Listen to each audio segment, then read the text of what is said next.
भव सागर को तरण में करो हमारी सहाय। जिन शासन जिन वाणी सदा जयवंत हूँ। श्रवण संग सदा अविचल मंगल हो। मुक्ति को प्राप्त श्रमण भगवान महावीर स्वामी, उनकी परम पावन कल्याणी भागवती वाणी वाचक प्रमुख श्री इंद्र भूति गौतम आदि गणधर भगवंत युग प्रधानाचार्य परम पूज्य श्री सुधर्मा स्वामी जी महाराज, उनकी परम पावन पाठ परंपरा वर्तमान आचार्य ध्यान योगी परम पूज्य श्री शिव मुनि जी महाराज एवं गुरुजन सबके पावन चरण सरोजों में मेरा अनंत अनंत बार वंदना नमस्कार। जहाँ विराजित मुनिवृंद, परम आदरणीय भगवती स्वरूपा महासाध्वी थे, धर्म प्रेमी सज्जनों, माताओं तथा बहनों, आज कितनी प्रसन्नता का विषय।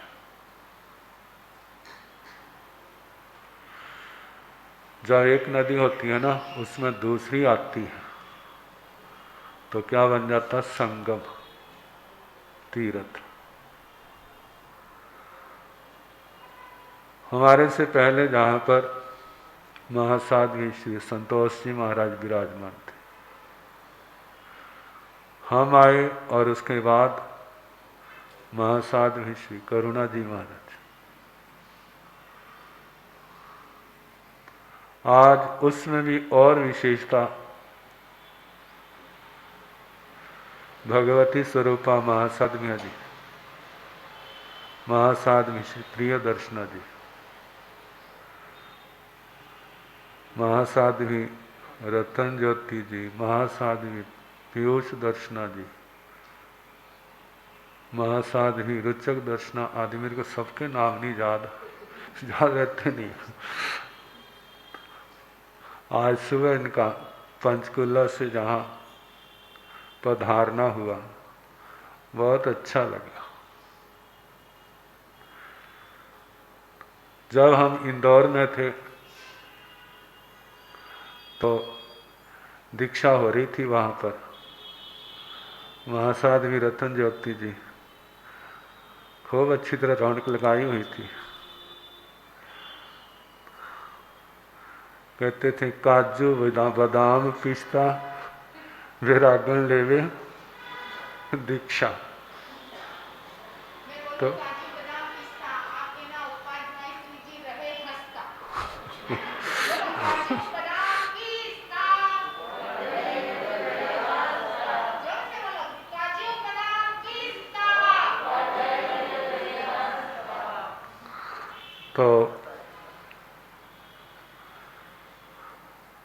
उस समय इंदौर में महासम्मेलन था, जहाँ देखो साधु साध्वियों के दर्शन होते थे, तो ज़्यादा जादू नहीं रहती थी। उस समय पीयूष दर्शना जी, रुचक दर्शना जी आए थे, मेरे को याद नहीं। लेकिन जब इंदौर का चौमासा पूर्ण करके पहले हम महाराष्ट्र की भूमि कर्नाटक गायकेश्वरी घोर तपस्वी पूज्य श्री गणेशी लाल जी महाराज का पावन धाम है। जैसे हमारे जहाँ पर पंजाब में स्वामी श्री रूपचंद जी महाराज का है, ऐसे उधर बड़ी महिमा, बड़ा तपोमय जीवन। तो जब हमने जाना था महाराष्ट्र की ओर, महासाध्वी जो आज प्रवर्तनी है, महासाध्वी प्रतिमा कुमार जी कहते हैं आपने पधारना। तो वहाँ से इंदौर से लगभग 400 किलोमीटर से ज़्यादा सफ़र था। वहाँ देखो कोशिश करेंगे तो विहार करते करते जालना पहुँचे। जालना फिर दर्शन हुए। महासाध्वी जी ये भी पधारे थे। वहाँ के फंक्शन के बाद औरंगाबाद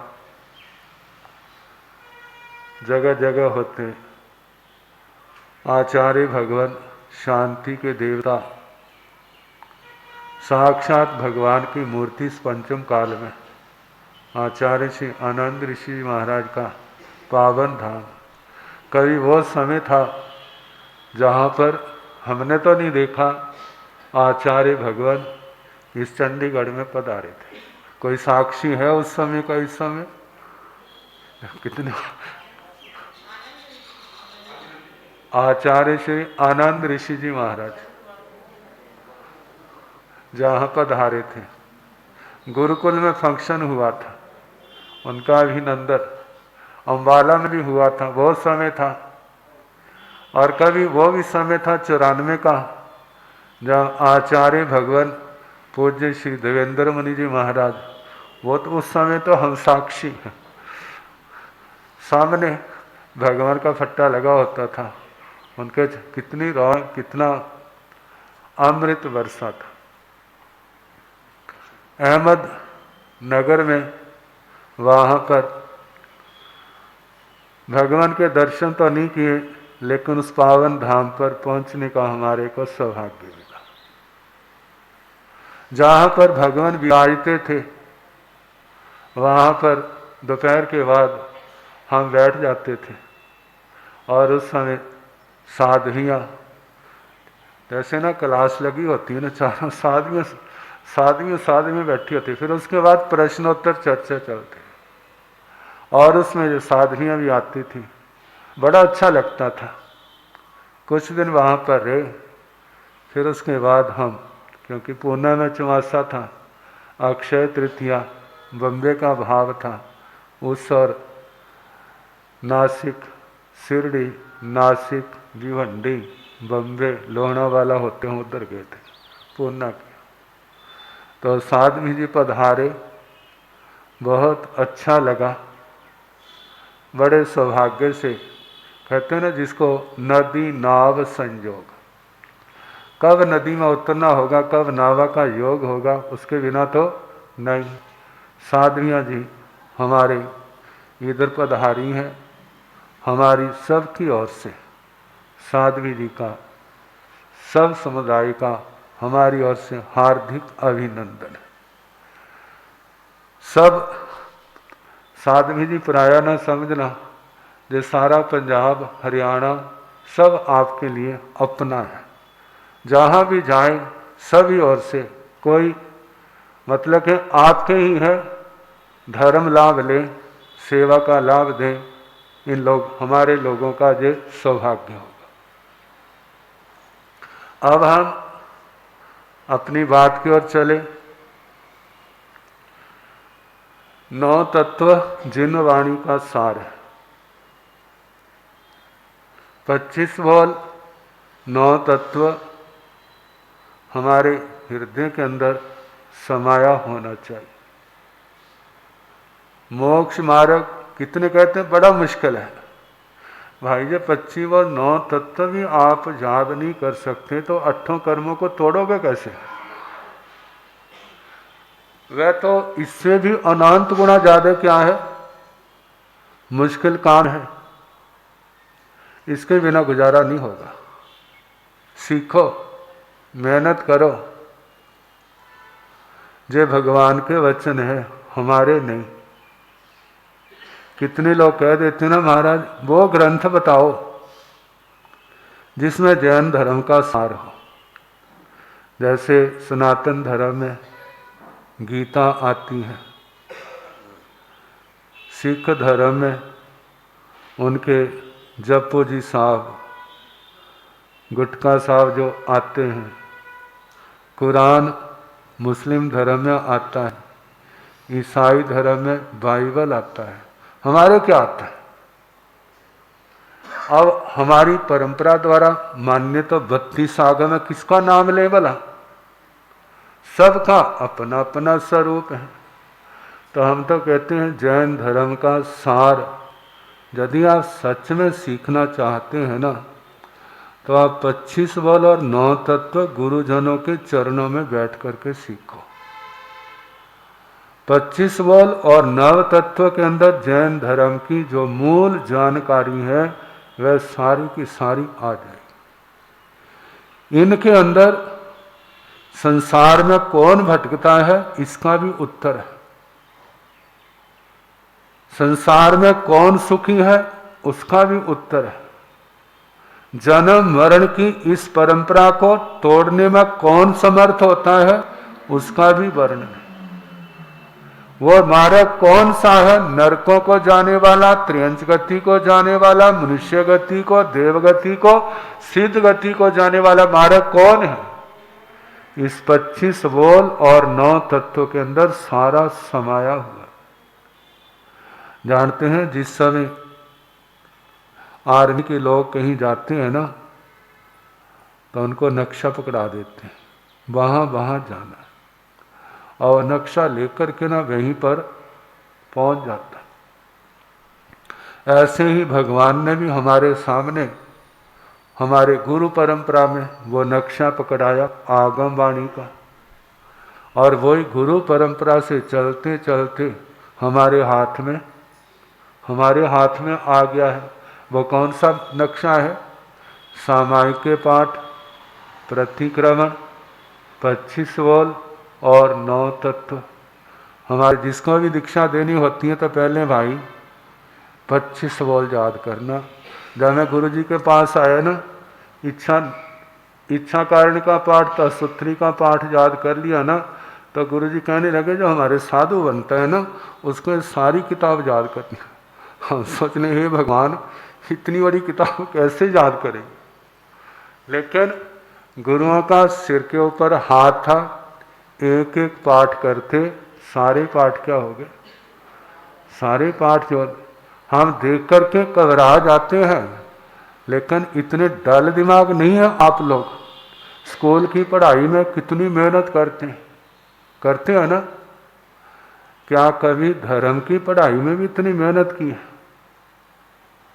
स्कूल की पढ़ाई का संबंध तो आजीविका से, लेकिन धर्म की पढ़ाई का संबंध किससे है? इस लोक और परलोक से। वर्तमान के आजीविका को सुलभ बनाने के लिए दिन रात एक कर देते हैं। जब पेपरों का टाइम आता है कितनी मेहनत करते हैं। अब जब बच्चे नहीं पढ़ते, माँ बाप कैसे सिर पर सवार हुए होते हैं। क्या ऐसे आपने अपने बच्चों को जब स्वयं सीखने के लिए 25 बोल, 9 तत्व, सामायिक पाठ, प्रतिक्रमण याद करने के लिए भी क्या सवार हुए परिवार के ऊपर? कोई बात नहीं, कर लेंगे। कब कर लेंगे? अभी तो बचपन है ना, खेलने दो। जवानी आई है, कमाना है, खाने पीने दो, ऐश्वर्य। जब बुढ़ापा आएगा तो तब क्या करना है? क्योंकि घर बापू है, दुकान पर उसके बच्चे नहीं बैठने देंगे। जहाँ बैठे खांसते रहते हो, घर जाओ। और घर जाएंगे तो घर वाली प्रतिनिधि बन के बहुओं का कहते बाबा जी यही खांसते रहते, इनको दुकान पर भेज दो। अब घर वाले घर नहीं बैठने देंगे और दुकान वाले वहां नहीं बैठने देंगे, ग्राहकों को खराब करते हैं। फिर बाबा जी कहाँ जाए, दादी कहाँ जाए भला? फिर ले दे के कौन सा स्थान रह जाता है? पासरा। अब गुरु गुरु कहेंगे भाई जब तो तेरे को आना था तब तो तू आया नहीं, और जब टिकट कटने लगी है तो कहते मारे हमारे को संभालो। मतलब उस समय आत्मा का क्या होगा? तो कहा 8 कर्मों को काटना है, संसार सागर को पार करना है।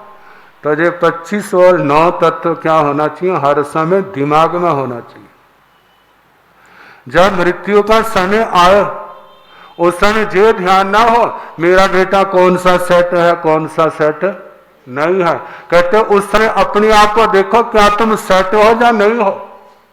कहां जाओगे भला? क्या किया है इस जीवन में? वो आत्माएं धन्य है जिनका जीवन धर्म आराधना में व्यतीत होता, धर्म साधना में संयम और तप से जिनका जीवन शोभायमान है। कहते हैं शरीर की शोभा बस्तर से और आभूषणों से है, लेकिन वो आभूषण वो बस्तर आत्मा को शोभायमान नहीं कर सकते। आत्मा को शोभायमान करने वाला कौन है? वो है सम्यक ज्ञान, सम्यक दर्शन, सम्यक चारित्र और सम्यक तप, जो आत्मा की शोभा को बढ़ाने वाला है, आत्मा को निखारने वाला है, आत्मा की जन्म जन्म की कमियों को दूर करने वाला है, पापों को धोने वाला है और इस आत्मा को समाधि देने वाला है। जब अंतिम समय आता है तो उस समय देखें, अपने आप को सेट करें। क्या सेट करना? मैंने कहाँ कहाँ किसको अपसेट किया है, कहाँ कहाँ मैं अपसेट हुआ हूँ, अव्यवस्थित हुआ हूँ, उस समय देखें। और उस समय हमारे समाधि मरण के लिए संथारे का वर्णन आता है। संथारे का वर्णन सुनाया ना? आज भी वो परंपरा चल रही है महाराष्ट्र में, अहमदनगर, जहाँ की बात की थी महासाध्वी डॉक्टर प्रियदर्शना जी। हार्ट अटैक हुआ था जब मैंने सुना, डॉक्टर कहते हुआ 2-4 मिनट में जाने वाली है। कितनी देर में? तो फिर हमारे होता है ना 2-4 मिनट बाद चले तो जाना, क्या करो? संथारा कर लो। उन्होंने क्या किया? संथारा कर लिया और उसके बाद जब भी तो औषधि है, कहते हैं जो आत्मा को संभलने का मौका मिलता है। वर्णन आता है आचार्य शंकर जी का, वो संन्यास लेना चाहते थे लेकिन मां आज्ञा नहीं देती थी। कहे ना बेटा, मैं नहीं तेरे को सन्यासी बनने दूंगी, बाबा नहीं बनने दूंगी। नहीं मां, मेरे को आज्ञा दे दे। ना ना। और माँ के पास सबसे बड़ा ब्रह्म अस्त्र क्या है भला? कौन सा अस्त्र है? कौन सा है? बोल नहीं रही। आंसू, रोना आंसू। और जिस समय बच्चे देखते मार और कहती अच्छा माँ तू रो ना, मैं थोड़ा रुक जाता हूं। लेकिन मां मान नहीं रही थी, लेकिन प्रकृति ने तो अपना काम करना था। क्या काम किया? एक नदी के किनारे स्नान कर रहे थे कि मगरमच्छ आया और उसने क्या कर ली? टांग पकड़ ली। जब टांग पकड़ ली, कहते मां मगरमच्छ ने पकड़ लिया है, अब बचने का एक रास्ता है, नहीं तो बचने का कोई रास्ता नहीं है। कहते बेटा क्या रास्ता बताओ मेरे को? कहते मेरे को सन्यासी बना दे। क्या बना दे? मेरे को सन्यासी बना दो। जब मगरमच्छ छोड़ देगा उस सन्यास के प्रभाव से, और मां क्या होगी? फंस गई, इधर कुआं और उधर, क्या करे वाला? एक और बेटा और दूसरी ओर मौत। अब सोचती है कि मेरा बच्चा बच जाएगा तो मैं इसका मुंह तो देख लूंगी, और यदि मगरमच्छ के पेट में समा गया तो फिर तो मुंह नहीं। अच्छा बेटा मैं तेरे को आज्ञा देती हूं, बन जा सन्यासी। और उसने कहा बन जा सन्यासी, और मानो मगरमच्छ को देव रूप मगरमच्छ का रूप लेके आया था वातावरण, और उसने मुंह खोला, उसने पैर निकाला और चल मां गुरुओं के पास चले। क्या हो गए? वहां पहुंच गए। महासाध्वी डॉक्टर प्रियदर्शना जी, जिनका समाधि पूर्वक संथारा उस पावन धाम अहमदनगर में चल रहा है। अच्छा, पूना में चल। आज 45वां दिन।